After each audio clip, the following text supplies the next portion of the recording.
businessmen, teachers, lawyers, carpenters, the very minds of the people we are trying to save. But until we do, these people are still a part of that system, and that makes them our enemy. You have to understand, most of these people are not ready to be unplugged. And many of them are so inert, so hopelessly dependent on the system, that they will fight to protect it. Were you listening to me, Neo? Or were you looking at the woman in the red dress? I was... Look again. 31st of December, 2017. There you go. I mean, it's another year gone by. Just like that. And what's amazing too is that just when you think you've heard all the lies you can possibly hear by governments, they come out with bigger and bigger whoppers all the time. We do live in an age, don't we, where you have to deny your own perceptions, even your sense of cold and things like that, when governments are telling you it's been the hottest year in centuries, probably. All because, of course, that this up and coming year is when a lot of countries are slapping on all the carbon taxes. Extra carbon taxes, all have hidden ones already. Because, remember, all the talks they've given throughout many, many years on eugenics programs and the histories of the big players who run the world, basically. And they run all these charitable institutions on World Wildlife Fund and Prince Charles and Prince Philip and all these characters too. Because from their own talks, especially Prince Philip, the Duke of Edinburgh, you see that they're quite open about it. Their big meetings, it's all about depopulation. And the more land they can take away from the people, in fact, especially the farming land, they can certainly induce tough times down the road. And remember too, that's why all this supposed global greenhouse gases and methane, things like that, all the bad things that they tell you are out there, and the CO2 that you're breathing out, is going to kill everything on the planet, they claim, even though planets need it all to survive. That's got nothing to do, reality's got nothing to do with the agenda. Remember, the agenda was to be taught as a religion, and in a religion, it's a matter of faith and belief, and facts don't matter. That's what religion is, basically. And that's what Gorbachev said years ago, and I read from his own book a long time ago, when he said, when he was still, remember, head of the Soviet communist system, he said, I am an atheist, he said, but we must bring about a world type of socialism. And he said we must also create a form of earth worship, a green religion, and it'll be taught to all the children in schools. Well, a lot of children have been taught that for years and years. Now they're young adults, and they believe in it all. You can always prepare the mind for whatever indoctrination comes afterwards. Jacques Ellul said the same thing. With that initial indoctrination at a very early age, when you first go to school, that the subsequent indoctrination won't take. Everything is worked scientifically, but as I say, reality has got nothing to do with it. You watch them spraying the skies for years in Canada, here in Ontario, anyway, where I am. It's been obvious from the first day of the massive onslaught in 1998 onwards, pretty well daily. And NASA, of course, has been coming up with their global dimming figures every year now. There's less and less light coming through because of other particulates in the air, which they're spraying upon us.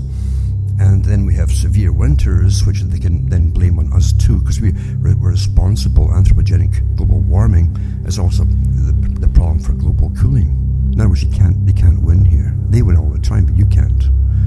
And so you must believe it's all your fault, and you must start to, just like Orwell, when Winston's being tortured in 1984. He's really trying to please, eventually, Brian, his torturer, who's saying, how many fingers am I holding up? And eventually, when his teeth are falling out and his hair's all fallen out and he's a terrible mess, and he's tortured almost to death, Winston says, I'm trying to see how many you want me to see. I'm trying, he says.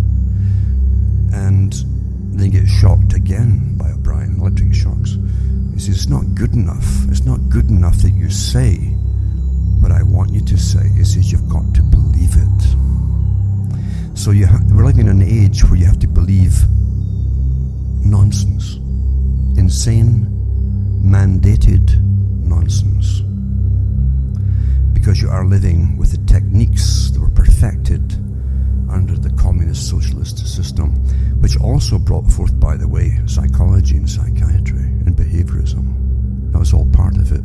Even the early proponents and founders of behaviorism said that the ultimate goal of it was for human control over humans, behaviorism. And Freud said similar things too. These people were actually revolutionaries, part of a world revolutionary movement, for those who didn't know it.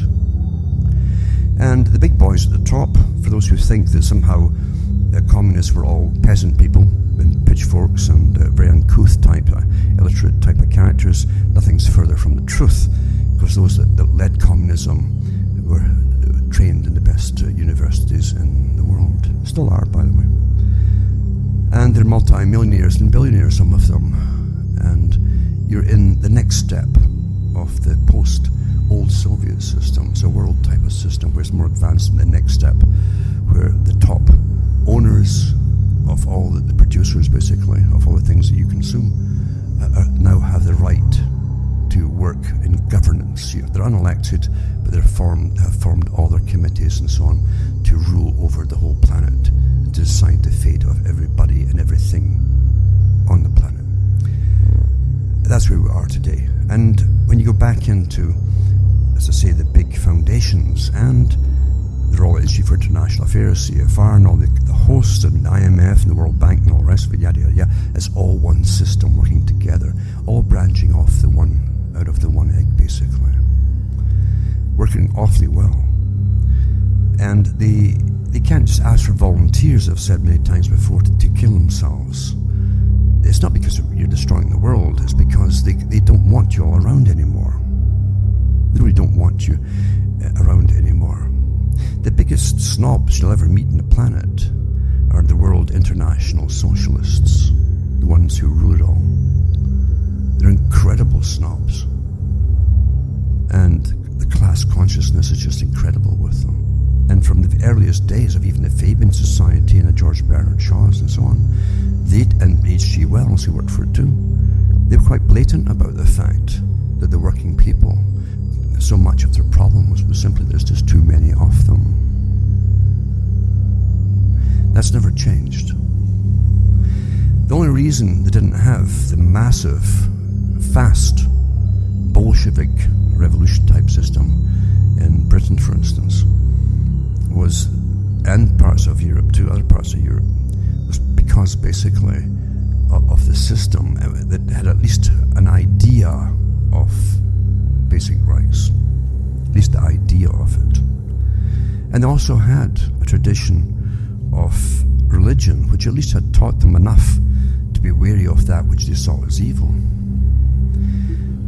And they could fight against a system that tried to take them over, so it didn't take us over. They tried in Britain. There was almost a revolution, and you can see old photographs and books of Winston Churchill and his top hat and a few others being sent down with police with shotguns around, I think, the docks in London area, where these communists that had come in from outside the country had holed themselves up, and they were trying to start the revolution from there. Old stuff, but of course revolutionaries don't die and they don't give up either, because it's been an internal world revolution, and eugenics, according to Bernard Shaw, is a big, big part of it. Those who would not adapt and couldn't adapt into the new system of understanding mechanics and sciences and so on would have to die off like an obsolete tool of humanity. In 1922, in the small country of Sweden, the world's first government institute of race biology is established.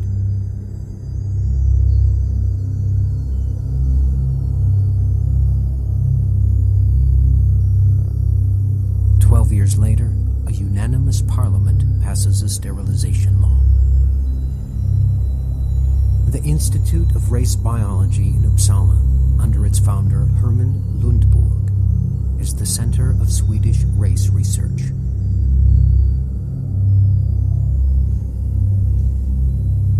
In the course of endless travel, material is gathered.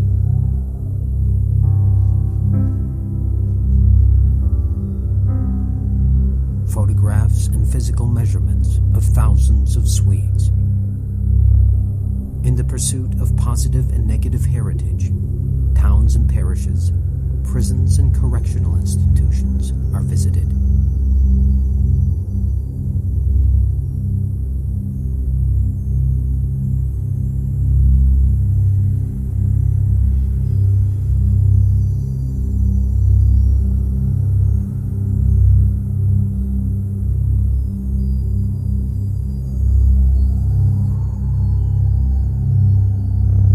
Germany, the Swedish efforts arouse admiration. The Institute of Race Biology in Uppsala, writes the journal Die Sonne, will rouse Germany's dawning race research to life. Beyond the purely scientific motives, the Swedes are committed to the pride and welfare of their Nordic blood, and like us, to the Nordic idea, which once again, and for even more profound reasons, strengthens the ties that bind Sweden and Germany.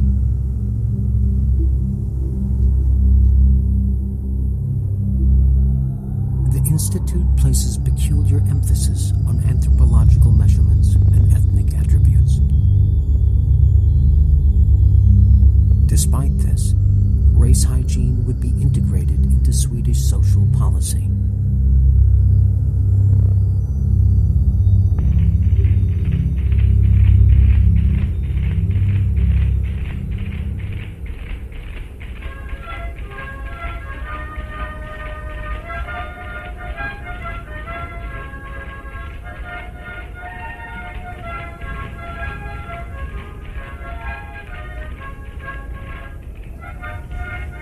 During the 1920s and 30s, Sweden becomes a progressive welfare state in which ethnic conflict is virtually unknown.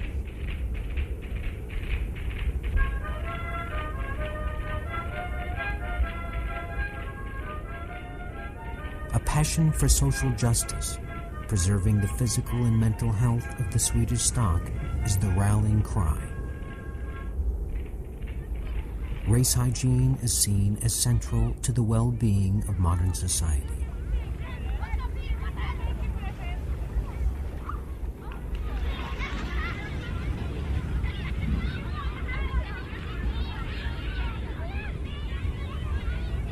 In Sweden, race hygiene theories merge with the vision of the welfare state.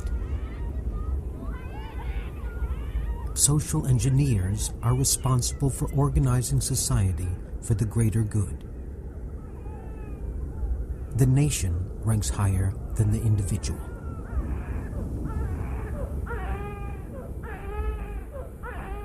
The Swedish stock must be protected from inferior and foreign elements, fortified to meet the growing demands of modern society. Individuals with inferior traits must be prevented from procreating.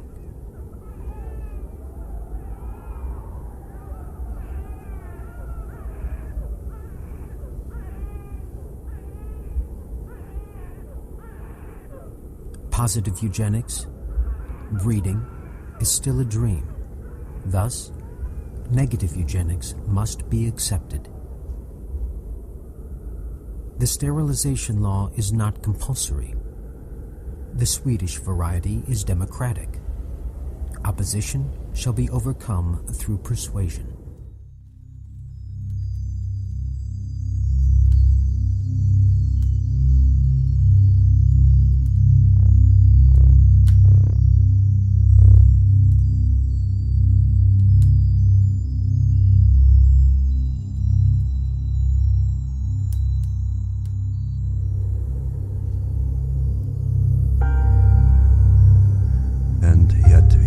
Superman, different things he wrote too, giving you all the clues about that as well. So for those who think that socialism really And I understand it. People are taught, or they don't think, under the cover, the guise of socialism, that it's for the working people. Nothing is further from the truth. Nothing.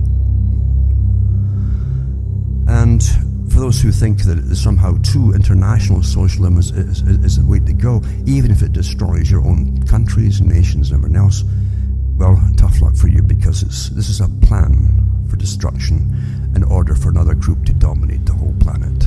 Always was. It always was that. Always.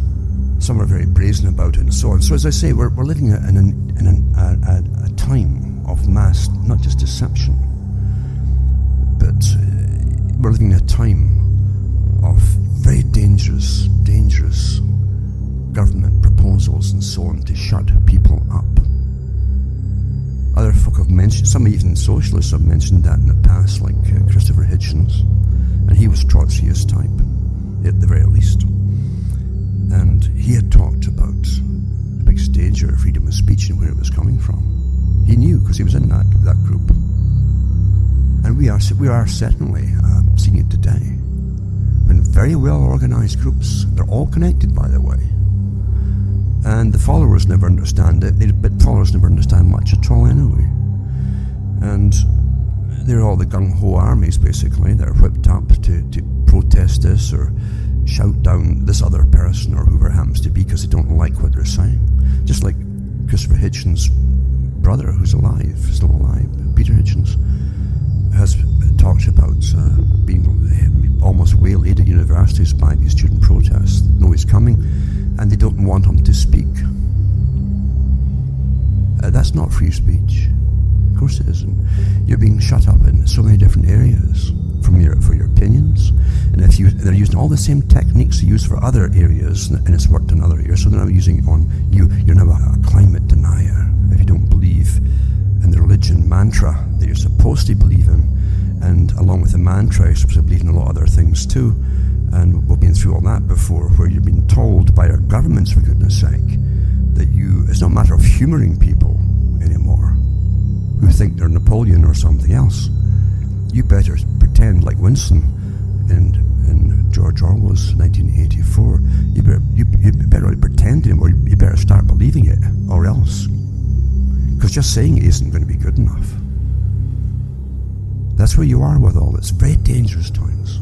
I have decided we really need camps for adults.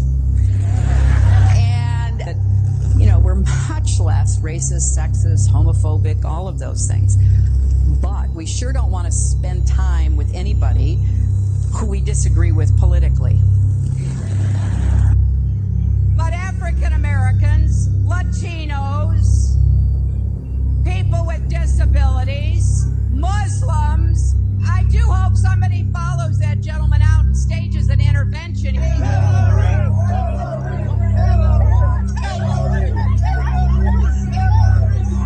Here's Kim Jong-un sporting the North Korean citizen uniform. Here is Chairman Mao, again, sporting the Chinese citizen uniform of the Cultural Revolution.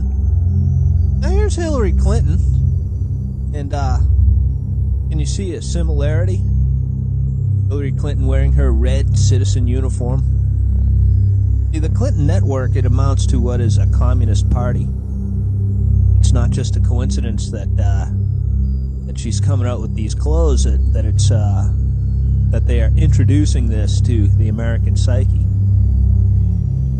Here's her in the third debate wearing her, I like this one the best, it's a white Kim Jong-un citizen uniform with traditional Oriental buttons down the left. Christians are actually already being persecuted in this country and targeted, but for other reasons. And they amount to what is a communist party, if you study history.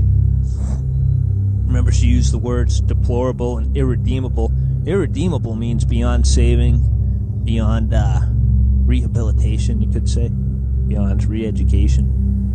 And it's scheduled to get a lot worse, because you wouldn't believe how many psychiatrists and psychologists and behaviorists and neuroscientists are all working in all government departments and all the way up to the United Nations to change and alter and create a culture that believes everything they're told. And that's what your school system is there for too. Plus to create radical groups to further indoctrinate the next push of insanity. And that's what it is insanity. That's what it is. Of course it is. It's all insanity. But it's a great way to shut you up. It's to end free speech. And as always, liberalism is showing its true face, because it was never liberalism at all. It was always the party of intolerance. Always. Always. I think Khrushchev said the same thing when he came over to America for a visit. When he was asked about the Communist Party in America, he says, we don't, he meant Canada too. He said, North America, we don't really call it communists over in that country. He says, we call them liberals. Same thing though, you see. So don't ever, I don't anyway, fall for this party nonsense. Utter trite rubbish. Where a small group, on either side, they're often in bed with each other, especially with their investments and so on, then ruling over the masses, pretending to fight it out. They're all on board with the same agendas. Always have been. And they do what they're told by their masters. Their masters. The real masters don't run for politics. They don't have to. They put their front people in instead. But we've never seen a time of such deception. Now, I'm not some kind of naive guy who is just waking up to the fact that the world is not all Disney-esque and nicey-nicey. And bad folk are always found out and shouted down because they're bad. But we really are seeing it today as the culture of today see, we're at a stage now where all the old systems that kept us at least functioning and kept us civilized with each other have been tossed out the window by the same group that gave you the dialectical materialism, because the same materialists gave you the capitalism and everything else, all the isms, and they've tossed out the other thing, which is religion, the one antidote, doesn't matter what it was, but the antidote to the fact of their system, you see, with the pretended sciences, because I always use pretended science. They called Marxism a science. And who knows, maybe thousands and thousands, maybe millions of students in Russia and the Soviet system, the bloc countries, all had to sit their tests in universities, colleges and universities, and write stuff on this science. This science. And just like today, when they were using the techniques in their great open society, if you complained about the system, then you were automatically labelled insane. No trial, you see. If you don't get into court, then there's no trial, then there's no reporters. It's beautiful, isn't it? All countries use that technique, by the way, and they label you insane. That's what they did in the Soviet system, and if you couldn't be persuaded to come round and start praising the system and the system of governance that ruled it, then you were labelled as with inflexibility of opinion, which is basically disorder, and you were put in an asylum and drugged. Everywhere you look, there it is. Think psychiatry has nothing to do with you? Think again. The whole field of psychiatry has gotten into every facet of your life. They basically believe that everyone is mentally ill. You smoke too much, it's a disease. You're too unhappy, it's a disease. You're too thin, it's a disease. You're too fat, it's a disease. Where are these coming from? These are coming from the minds of psychiatrists that are dreaming these things up, writing papers and getting published with their names on it, creating these new diseases. First he said that I had ADD. Then he said that I was depressed. Then he said I might be bipolar, but I don't have ADD anymore. And he said, you know, I've been noticing you, and I wonder if you have it too. What they decided is that both my husband and my son had a chemical imbalance that needed to be corrected with a chemical balancer. There is not one shred of credible evidence that any respectable scientist would consider valid, demonstrating that anything that psychiatrists call mental illness are brain diseases or biochemical imbalances. It's all fraud. There's no reliability of diagnosis, and there is no science. It's just pseudoscience. It's pretend science. Psychiatrists claim that over 1 billion of the world's population is mentally ill. In the past 30 years, the number of people taking psychiatric drugs has tripled to over 100 million users today. And right now, they drug 20 million school children with stimulants and other psychotropic drugs. When recently asked about the scientific basis of their profession, those psychiatrists willing to be interviewed offered nothing but excuses. Psychiatric illness is not really illness. How do you evaluate if someone is cured or sick? Cure is certainly something we look forward to. We have no earthly idea how to accomplish. We're not good at causes. We don't know what causes mental illness. But that hasn't stopped them from pronouncing themselves mental health experts and treating people against their will. And the results? This psychiatrist, man who's supposed to work to heal people, has done nothing but destroy this man's life, and in destroying his life, destroying the lives of all of his loved ones. Excuse me. They've damaged and ruined my son, and they've trapped him in a system. The way that they treated him and made him feel like he was worthless. Bryant was being kept dumb and high on Ritalin so that they could make $2,500 per month. He gave me Valium, and I got addicted to it. It wiped out my life. My life has been ruined. My joy has been stolen. She was lying there. She took two gasps of air and died right there in front of me. This is so big that it boggles the mind. But don't think, as I say, that just happens in countries like the Soviet system we used to be in. You're dealing here with a system, and it's on steroids now because it's more perfected than ever before. And with the World Wide Web and the massive surveillance of every single person 24 hours a day, then you understand that it's a terrible, scary time to be in. Most folk adapt into it without even thinking about it. They think it's wonderful. These are the same people who will get the light dimmers with a clap of the hand, or eventually if they give you a chip in the brain so you can think about putting the light off and it'll just go off, they'll go and get it. I think it's just wonderful. And that's how you give away your freedoms bit by bit by bit through this nonsense called convenience. Until you're in a form, what they now call a form of socialism, where you won't have to make decisions for yourself. The state are making them for you. That's what Charles Galton Darwin said would happen. That's also what Brzezinski talked about too. But it's also it goes way back to the old Weishaupt idea of managing people who would join your organizations, give them a few carrots and mysteries, and in they come. And then you get them to confess all their little sins. You always give them a mentor. And then that's used as blackmail against them, should they ever cross you down the road. But with the proper indoctrination, they don't never cross you anyway. They'll happily do whatever you ask them to do. But the technique was to make them do things and build up a system thinking that the reasons for it that were given to them were the true reasons, but that was wrong. There'd be other reasons, and in fact the outcome of all their work would be for a completely different idea and cause altogether. It was for total control of society by a few. That's never changed. And that technique was picked up massively by the communist system too. They understood it.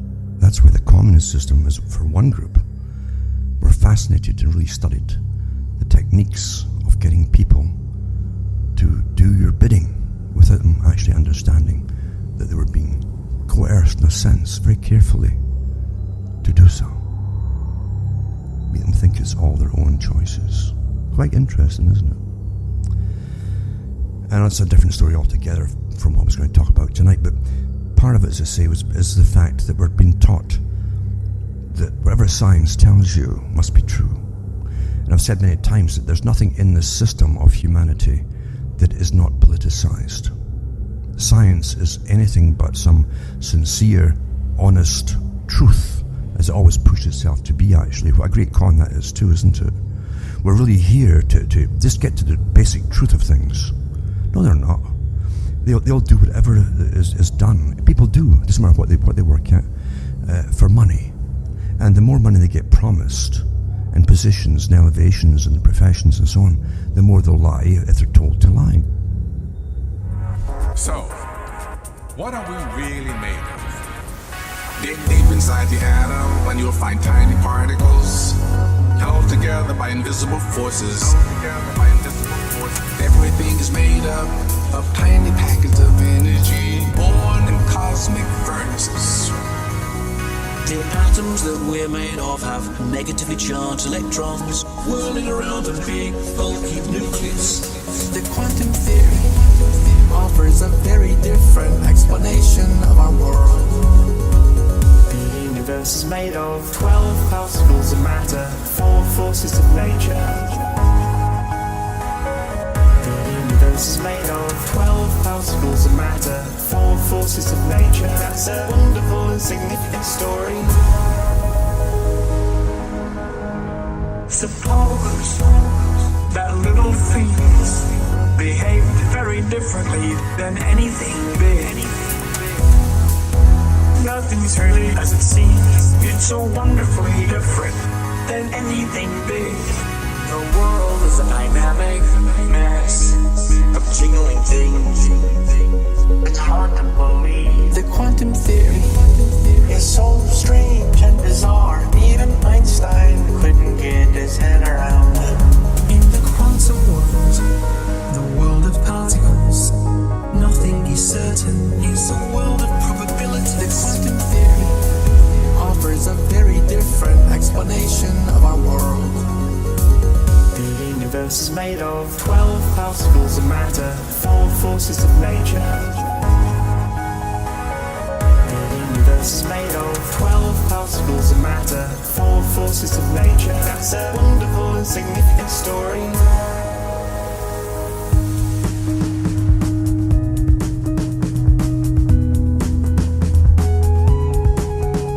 It's very hard to imagine all crazy things that things really are like. Electrons act like waves, no they don't exactly. They act like particles, no they don't exactly. We need a theory of everything, which is still just beyond our grasp. We need a theory of everything, perhaps the ultimate triumph of science.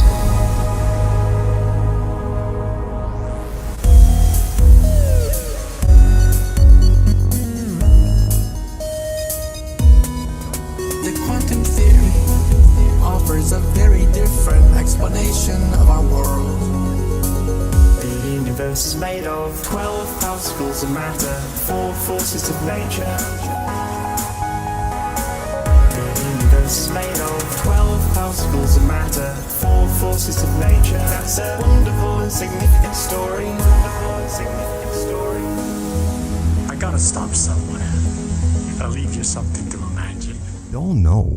They're not being told, go out and lie about this, although some have done that with previous exposures, you know, by, I think it was East Anglia and so on, in their emails a few years ago, where they actually lied about the different statistics about global warming and all that stuff nonsense.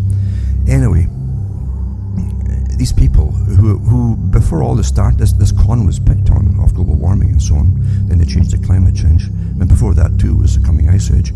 They tried it all, and you can't lose when you try it all, right? Then the goal was always, for their masters that is, control of the planet, depopulation, and that's where they're going to go with all of this too. When you're taking away the areas for growing foodstuffs for the people, when you're getting them to get off high protein and good protein diets, and you're also cutting back on their abilities and their choices and sources of heating themselves in the colder countries like Canada here, you're setting up a catastrophe. And don't think that they're just stupid and silly about it. They know at the top what they're bringing in. And out of all the crises, they have more control over you as the crisis hits. That's what it's all about too, step by step by step. Plus, the big boys at the top, just like the Weishaupt group too, love to enrich themselves as they make you give up more and more and more of your rights, freedoms, land, property, food, or whatever else it happens to be, or even your mind for that matter. Because if you have no mind at all, if it's all indoctrination, then you're a robot, you're not a human being anymore. When you can't think for yourself, when you can't say, my goodness, 40 below Fahrenheit and centigrade is rather chilly. You're being told by misreporting of the temperatures, which they actually do, and I've gone through, I think a couple of years ago, I still do it today though, I keep tabs on the daily forecasts, which they give in advance, by the way, and they don't change it even when 20 degrees separates it, a 20 degree plummet, they still pretend that it didn't happen. This is your mainstream and your official organizations, because they're all getting paid off. Do you really think people, you really do think, and most folk do, they really do think that no big profession or group could all be in on the big lie? Oh yes, they can. Oh yeah. Oh yes, they can. As I say, look at the entire Soviet system, the bloc countries. It was a religion, and everybody had to prattle it, where it was right, wrong, or nonsense. It didn't make any difference. And they would recite all their little quotes and so on religiously, or else. And they would pick on some poor sap who just had enough, or got bored, depressed, or whatever it was, and they would have him, go through a fake trial and shot at dawn, sort of thing. That's what happens. Because the system we live in is full of cons. It's all conology. And conology is the best friend of all the pretended sciences. But I don't remember any time where people were standing in denial of what science was. One of the great things about science is that it is an entire exercise in finding what is true. You have a hypothesis, you tested it, I get a result. A rival of mine double checks it, because they think I might be wrong. They perform an even better experiment than I did, and they find out, hey, this experiment matches. Oh my gosh, we're onto something here. And out of this rises a new emergent truth. It does it better than anything else we have ever come up with as human beings.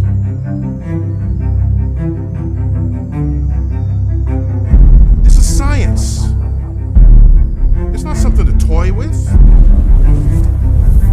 It's not something to say, I choose not to believe equals MC squared. You don't have that option.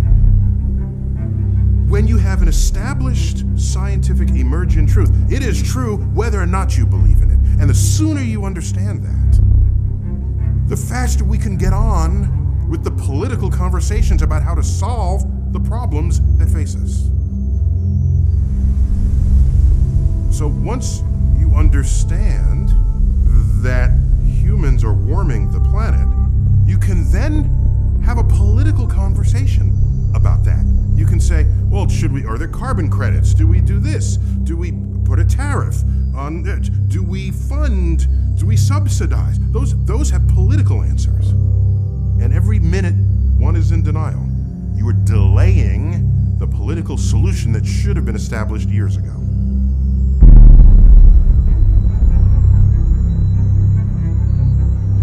As a voter, as a citizen, scientific issues will come before you. And isn't it worth it to say, all right, let me at least become scientifically literate so that I can think about these issues and act intelligently upon them. Recognize what science is and allow it to be what it can and should be in the service of civilization. It's in our hands.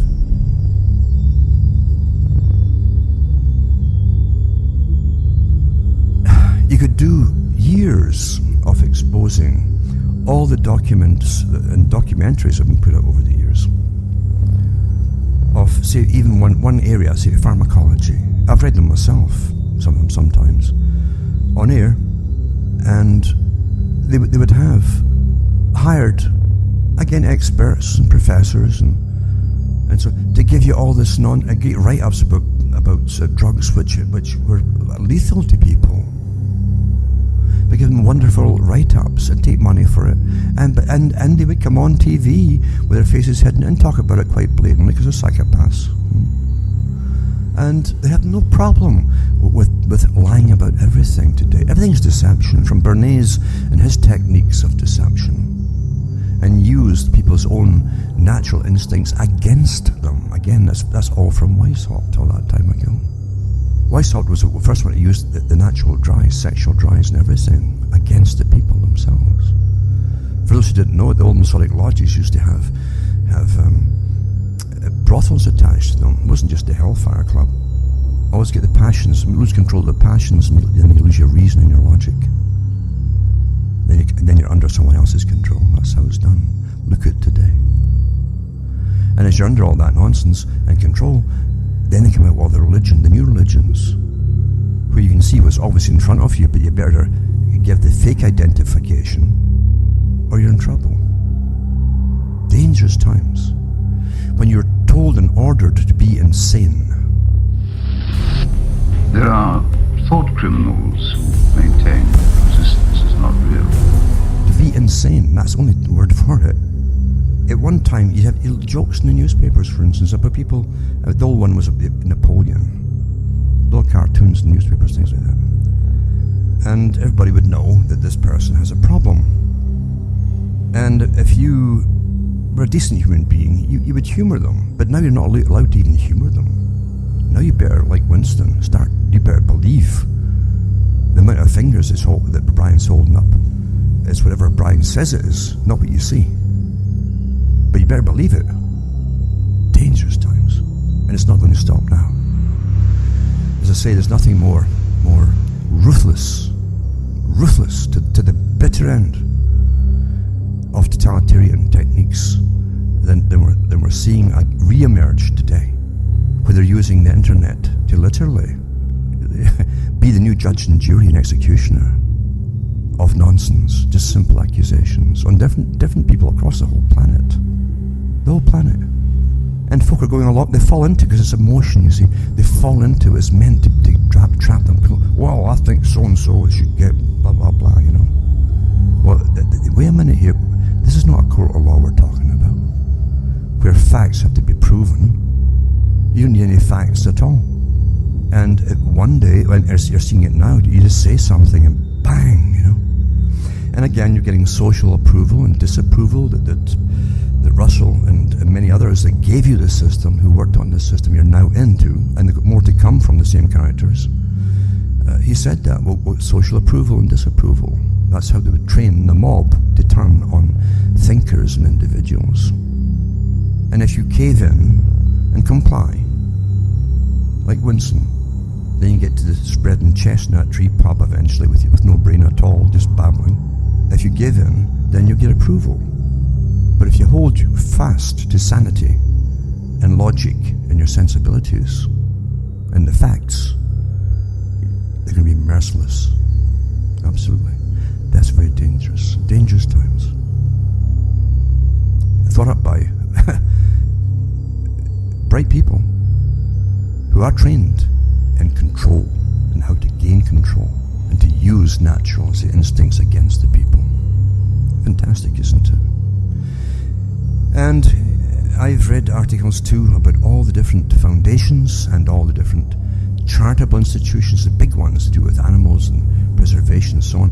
Incredible articles have been written in the past about exposing them and the ones who rule them in the top, especially from Britain. See the Duke of Edinburgh, the Queen's husband, Prince Philip.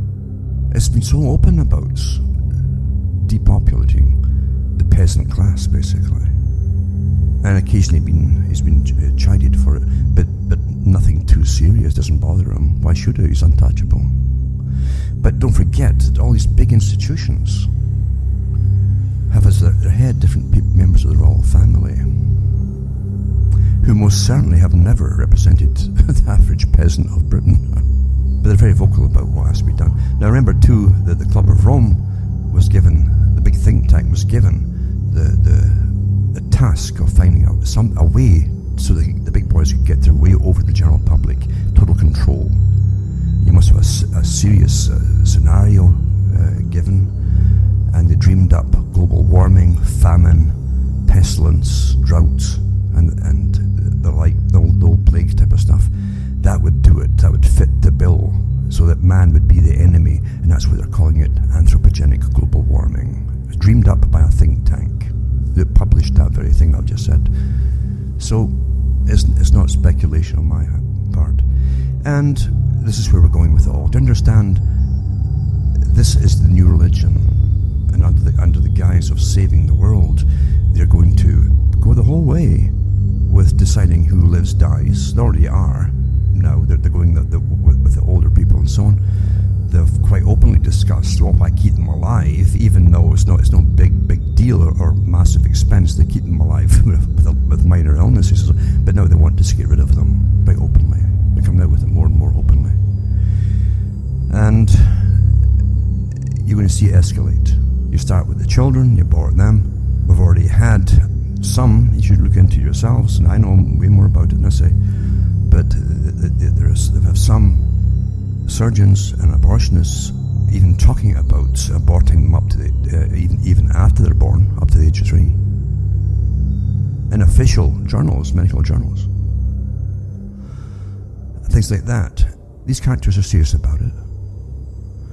And we better get through our heads. These people mean business, and they will use all techniques. And I think they're already using many of the techniques of depopulation right now. The Western world's going sterile, you know that too.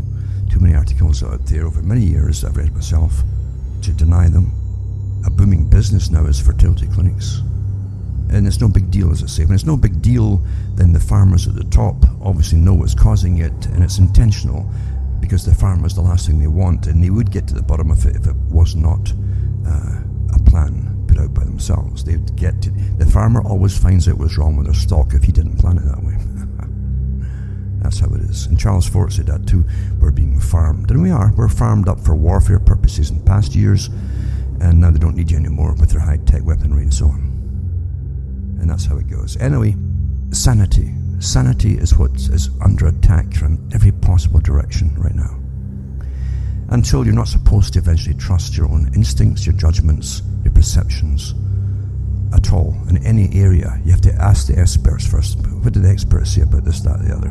And that is again what Bertrand Russell said they would do. He says we're training the people that not to do anything by themselves, but they will instantly obey experts. And so even on their fake weather channels that were brought out by the Rothschilds and so on, they owned the first ones. And I've got so much data on that. I could like to do just months of show on that by itself.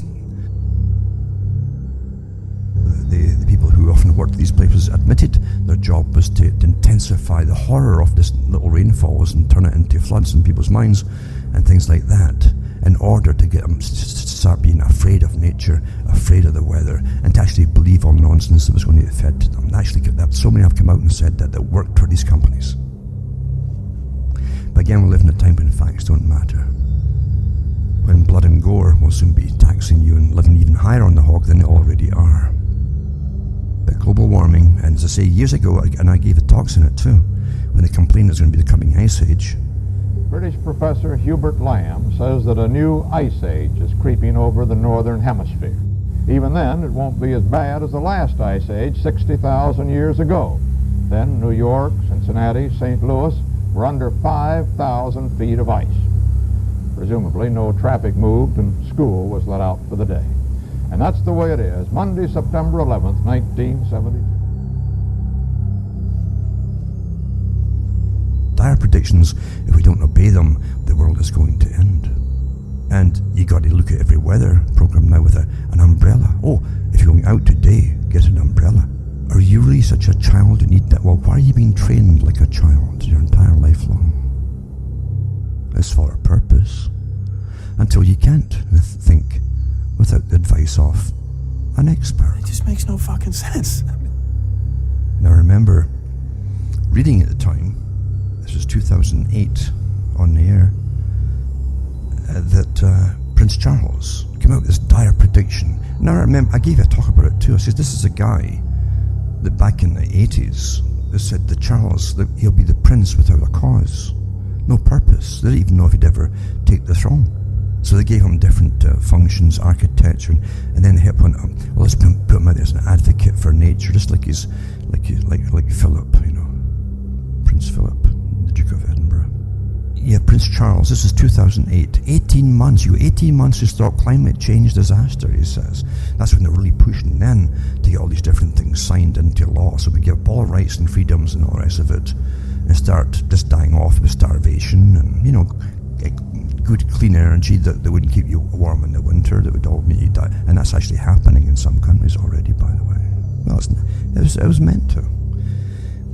Anyway, he says, 18 months unless urgent action is taken to save the rainforest, he says. He should come up here. When it rains up here in the forest, does it ever rain? Oh, I'm telling you. Never mentioned that. How much forestry is in Canada? And if you don't cut the little laneways through the forest, I'm telling you, the next year you just can't drive or walk through it. These saplings grew up like 12 feet tall in no time at all over the place. That's how fast nature recovers from anything. But they don't want you to think about that, for goodness sake. And one of his most outspoken interventions in the climate change debate, that was to be his big cause, you see. He said a £15 billion annual programme was required to halt deforestation, or the world would have to live with the dire consequences. We'll end up seeing more drought and starvation on a grand scale, he says. Weather patterns will become even more terrifying, and there will be less and less rainfall, he said. This is all from the Club of Rome. We're asking for something pretty dreadful unless we really understand the issues now and the urgency of them. The rainforests, which provide the air conditioning system of the entire planet, releasing water vapor and absorbing carbon, were being lost to poor farmers desperate to make a living. He said that every year 20 million hectares of forest equivalent to the area of England, Wales and Scotland were destroyed, and called for a gigantic partnership of governments, business and consumers to slow it down. So there's governments, businesses, the big corporations, and consumers, so the whole population to slow it down. And they call it partnerships. And it's now billions and billions and billions they're throwing at all these different organizations now, I tell you, it's quite. He also says in an interview in Radio 4 Today program, the Prince disclosed he'd raised his concerns with the White House, Vladimir Putin, the Russian Prime Minister, and President Sarkozy of France. This is back then. He said he had pressed Barclays, that's Barclays banks and so on, Shell, the big oil companies, which the royalties own too, Goldman Sachs and McDonald's to join his campaign. But he also said consumers had to play their part by choosing products that were environmentally sustainable and called for improvements in labelling. That's why he could be a king one day, you see, that's what it is. He denied, however, that he was interfering in the political process. All I'm ever trying to do is provide an enabling facility, he said. I think personally, the fortunes that they have across the whole planet, if they would donate that to save it all, if they really believe in it that much, it would do an awful lot. He'd be remembered in history then, wouldn't he? But somehow I can't really see that happening. But that was back then, you see? And that's how things are meant to work out. And then you get this one here. 22nd of January 2017. Prince Charles said we must act to avoid potentially devastating consequences when it comes to climate change, as he warned that future generations will pay the biggest price if we don't. And he hopes his new Ladybird book on the topic, which will be out on Thursday, will help raise public awareness and act as a simple guide on a recovery, I guess it says here. But what they mean, and he's also saying that climate change deniers is that term they're all told to use. Then you feel guilty, because you've heard that before, that denier. And combat what he sees as the biggest threat to the future of the planet. Well, there you go. I'm sure his book was ghostwritten. Prince Charles didn't do well at school. I think he went to Gordonstoun, and then of course he went to, he had to move eventually, because he couldn't take it there. It was pretty rough. And then he went to Dollar Academy, I think it was. But he didn't blossom at all in the schooling department. And they kept trying to find things to make him, give him purpose. And so they had him play the trumpet at one point and play something else, but then it would fade out after getting the greatest lessons from the so-and-so and so-and-so. But they gave him a cause eventually, a purpose for being. And I really don't blame them in that sense. I mean, they're born into a family, they're not saying they're getting born into it. What do they know, eh? Then they can be used as well by other parties. I'll put 3 different articles up on Prince Charles's big predictions, because he's told to, he's supposed to. That's what they always do, is use personalities and public figures to terrify the public, give them scary scenarios, as they said themselves, from the different climate change groups that are awfully well funded. Give them scary scenarios. So these are the guys who were telling you about global warming, and all my drought and everything, and there'd be no North Pole eventually, and you wouldn't see any snow anymore. That's what Al Gore said a few years ago. He said, you'd never see snow again, and it would never be cold.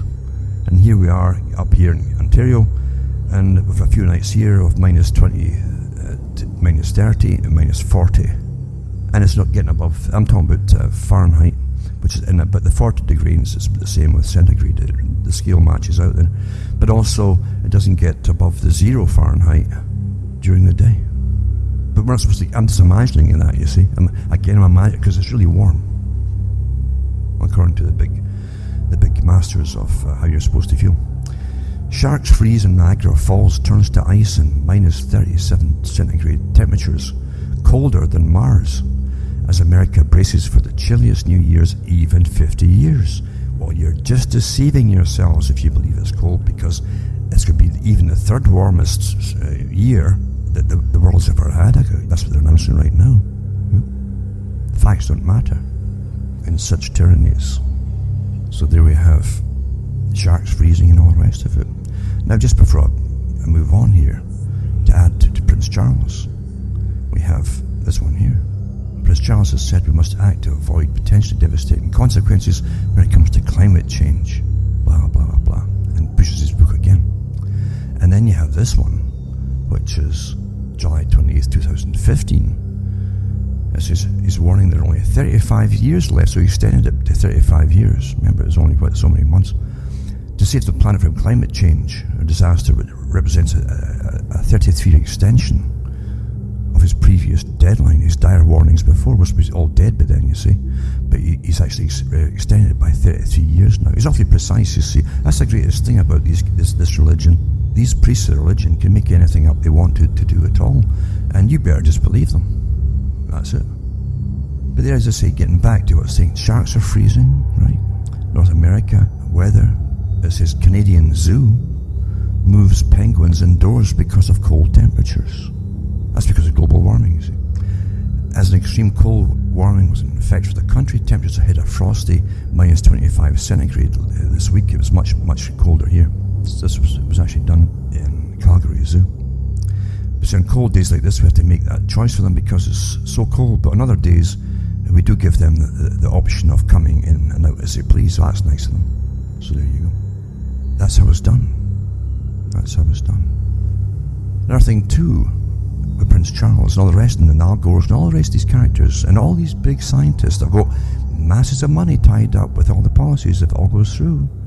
Even the ones to do with the geoengineering, and I've given you those articles too over the years, and this last year in fact too, and given you some of the names of the top ones as they lobby, the scientists themselves lobby to get them all these laws passed, and they've got massive shares in the companies for geoengineering.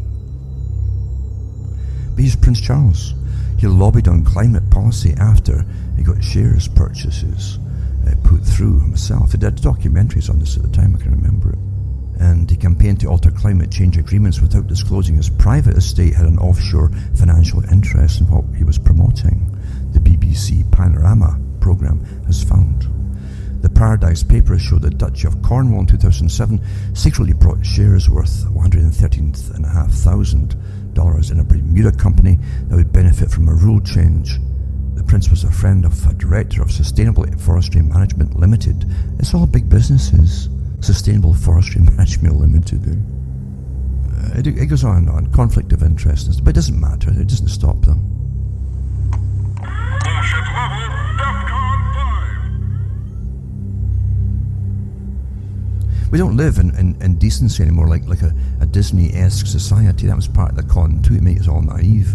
We live in an incredible system of deception everywhere you look, and it's not just at the very top. Everywhere you look today, people are at it. They're conning us. Everywhere you look. I've had so much trouble this year with the car, and last year too, mind you, because they make junk these days, and it's one thing after another. And I did have to get a garage to do the last little part on all the different power steering lines I was putting in, just tighten up the high pressure hose. And I'd used one of those stops, leak stops, which is meant for the power steering. But it's not meant to be in it all the time for a long time. It's just a temporary thing till you get to somebody fix it or whatever. And I'd used that. I got to the garage and they finished the job, but they were supposed to flush the darn stuff out and put the proper oil in, or it's a hydraulic type oil. And they didn't. And I'm now stuck here now, because the other day there, the power steering pump just blew. And it was all that gunk. I could smell it. It smells like chewing gum, that stop leak stuff that they use for that. And I got a sample saved. But there you go. I paid for all that to get done. And there you go. So this system we live in today is all down the hole. So people will tell you to your face to do this and do that and all the rest of it. And these are adults. These aren't children. When you're a child, you always think, it's only children are taught to lie like that. Parents would hate their children. Oh, you can't lie. You got to tell the truth. Meanwhile, the parents are all doing the same thing in this day and age. This is the system. Get rich by any means and rip off anybody by any means. Just make sure you better yourself financially. And it's something. But anyway, there's Prince Charles. And I think there's also, when the documentaries he did, he had some, one or two or maybe more, I don't know, I've no idea, but it was some kind of fast food burger type of chain places or something. I can't remember exactly what it was at the time. But if you look up those different documentaries on Prince Charles, you'll find them. And all these folk that are telling you how to live and give up your rights and freedoms and don't heat yourself and don't eat meat and all that are making fortunes off it, just like Al Gore, the climate exchange for all the taxes. And they're all child private bank in Switzerland where all the carbon credits have to go through. Slavery is alive and well. Here's another one. 24 days to Al Gore's 10 years to save the planet and point of no return. So he was in it too, naturally. And that's from 2016. They're all at it. But they're good. There's good exposés. If you really want to understand what's happening, it's not hard to find it. But again, there's a lot of folk want to believe it. They really want. A lot of people want to be accepted by the authority. It's an interesting phenomena. It's authority. And since authority is all with the power behind it and law and all the rest of it, and they're pretty ruthless, people they actually suck up to that. It's quite amazing. And 9 years ago, Al Gore predicted the North Pole would be completely ice-free by today. Isn't that nice? And the polar cap would have melted in 5 years. That's 9 years ago. And it's 1/3 thicker, by the way. It's the latest statistics from I think it's NOAA. And on they go. And of course, he's got his own carbon exchange for your taxes to go through. Blah blah blah blah blah. Isn't it wonderful? And then Silicon Valley, Frankenmeat to save the world from global warming. Right? Everybody's in it to make money, but they want all the power just to have monopolies over what you're going to eat. Meatless meat and so on. And sure, it's a choice if you want to do it, but don't forget the ones behind it aren't going to eat. The ones who own these companies, they're going to eat their own stuff. Don't forget the Monsanto workers don't eat the stuff that they make sure that you eat. And the articles came from the mainstream too, where they admitted that in their own plants, where they test all the foods out for the GM food and pesticides and so on, the scientists and all the staff there only eat imported stuff only. That's literally natural food. It's not GM, and it's not modified, and it's not full of pesticides and herbicides and all the rest of it. They will not even eat the stuff that they make sure that they're making great money off of that you're eating. Now here's the other part too. You think about this whole carbon nonsense there too. Fuel poverty Britain. 24,000 will die from cold this winter, and 6 million fear they cannot heat their homes. This is mainly elderly people who worked all their lives, and they can't afford the fuels now. It's all worked out that way. I'm going to put this one up too. There's a few of them from previous years I'm putting up, and you'll see how they're trying to rationalize it here too. Right? Because you see, the elderly folk, again, once you're retired, like the United Nations says, a good global citizen is a producer and consumer. If you're retired, you're nothing but a consumer. You're a bad person. Your life worth is then demoted quite a bit, and that's exactly what they're doing now. So excess winter deaths, another one too. Why this indicator was originally chosen from the government and so on, that tell you how they work it out. UK fuel poverty, they call it. Green energy policies are partly to blame. A very good article, and it tells you that they're taking away different forms of giving cheaper energy for heating, but by taking them away from the people and giving you the high cost of the new so-called green energies, which has been limited to, don't have enough of it, and make them awfully expensive, and the folk are dying. This is all worked out in advance, folks. This is eugenics in action, for those who don't quite get it. Just to show you too that the global warming nonsense is still nonsense. Don't go chasing waterfalls. Niagara Falls freezes as wind chill drops as low as minus 89 degrees. And 220 million people prepare for a very chilly New Year's Eve. And you can see the pictures up too in the newspapers there. Put the links up for you to see. Ontario's carbon pricing future uncertain between cap and trade and carbon tax. So different ways of screwing you for more taxes for just existing. Because that's what it is, folks. That's what it is for existing. Across the whole planet, this is to be, remember. This is total control. Big push for total world governance, as they call it.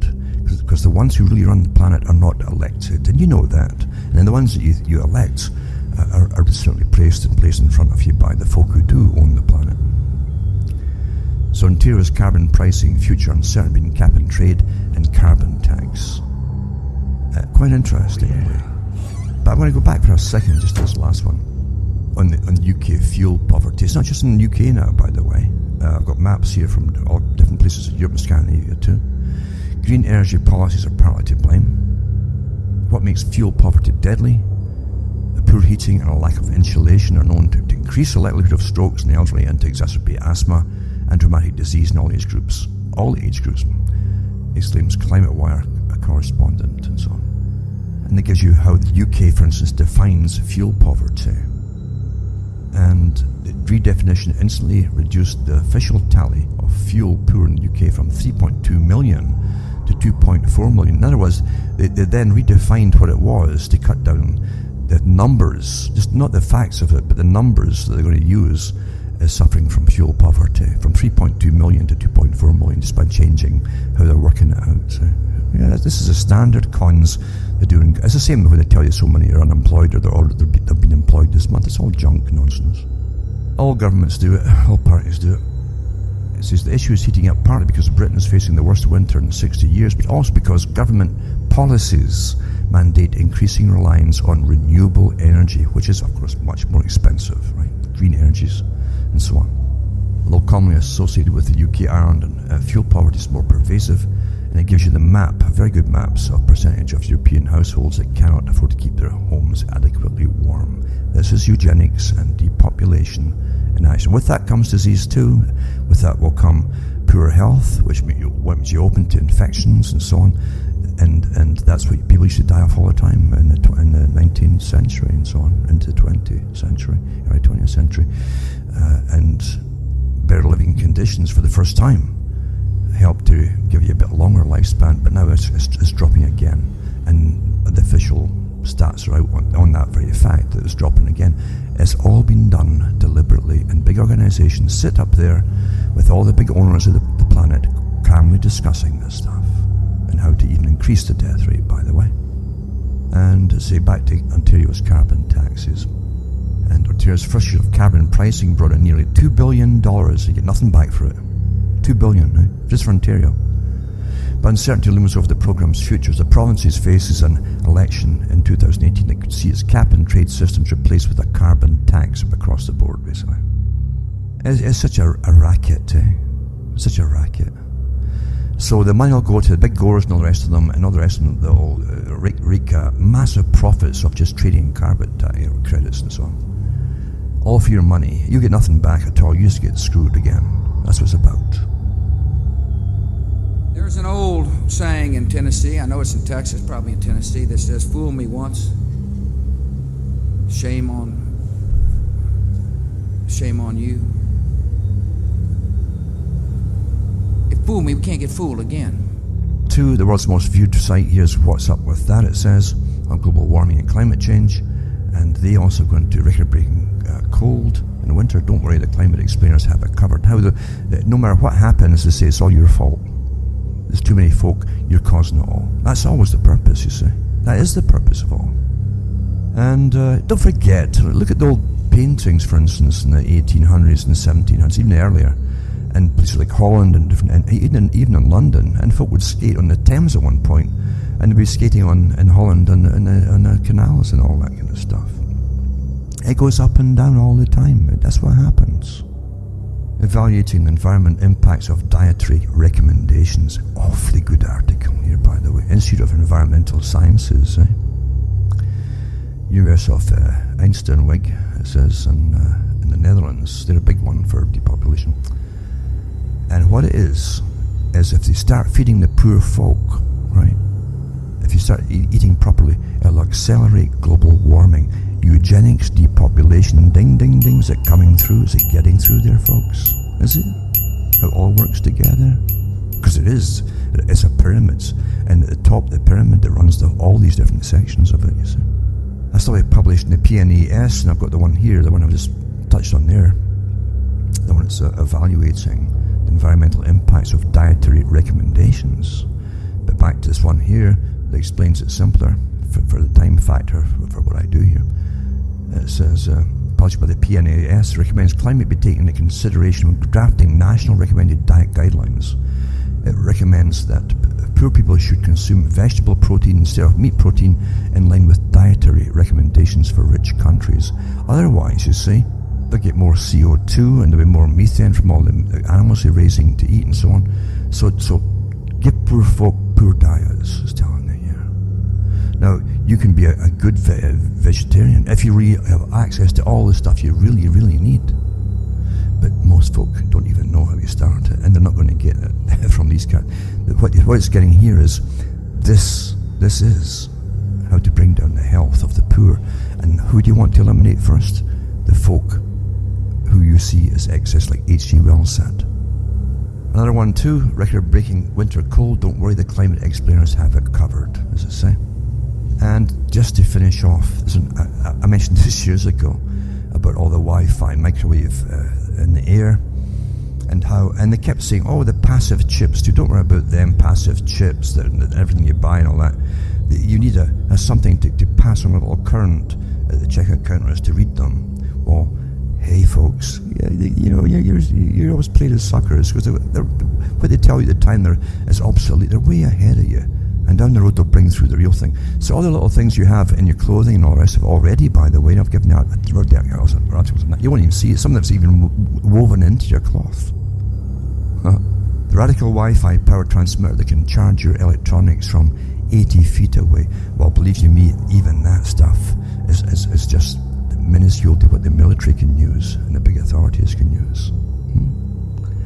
And now you're going to have this stuff now sending even stronger microwave through the air wherever you go.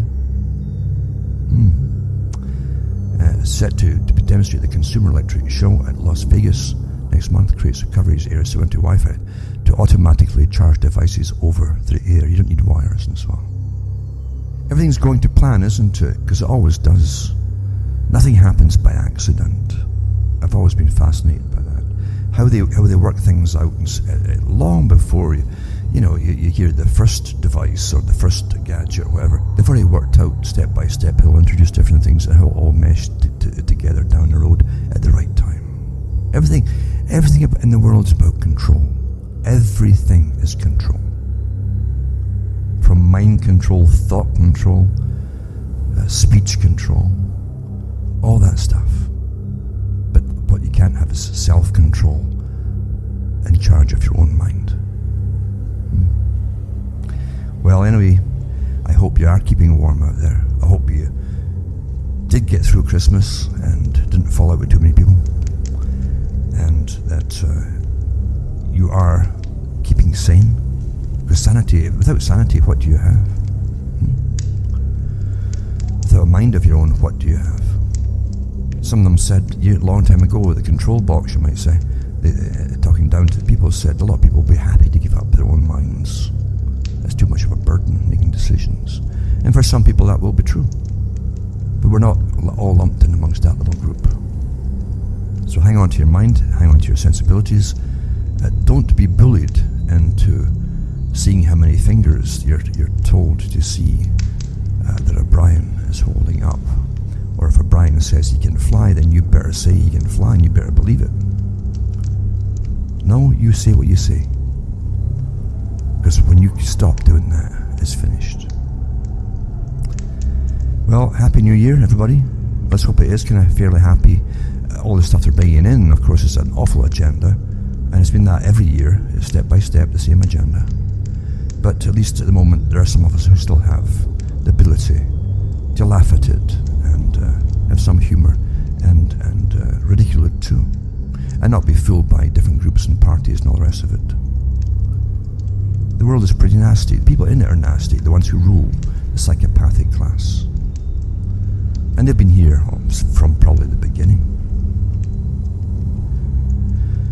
And that's just the way it is. But in an atheistic society, as Peter Hitchens said, it's an awful lot worse. The old morals that kept things in check are tossed by the wayside. That's what you saw in the ex-Soviet system, its downfall. Because he was there when it happened in Russia. From myself, Alan Watt from Ontario, Canada, keep well and it's good night. May your God or your gods go with you.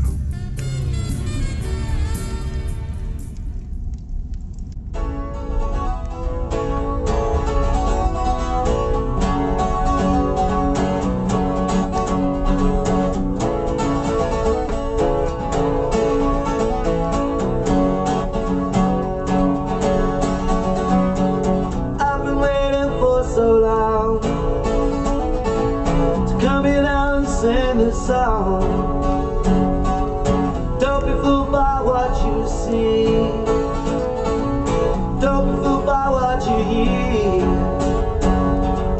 This is a song for my friend. Take the challenge to the heart. Challenging preconceived ideas. Saying goodbye to those standing fear.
Side